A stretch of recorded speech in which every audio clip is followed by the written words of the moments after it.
my pineapples, to another video of from Pine, and today we're going to be making bookmarks. And I thought, what better way to make a bookmark, and a fancy one, instead of using paper, we're going to use goose feathers. So I'm going to show you how we are going to make a very simple, very quick bookmark with feathers and 3D paint.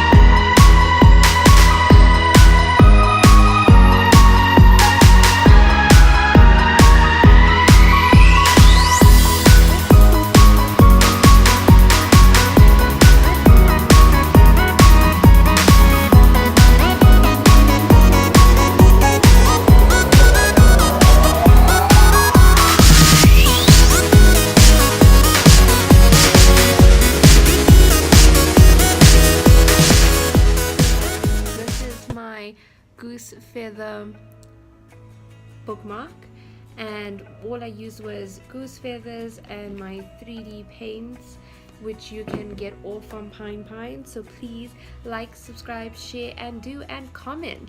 Thank you. Check you on the flip side.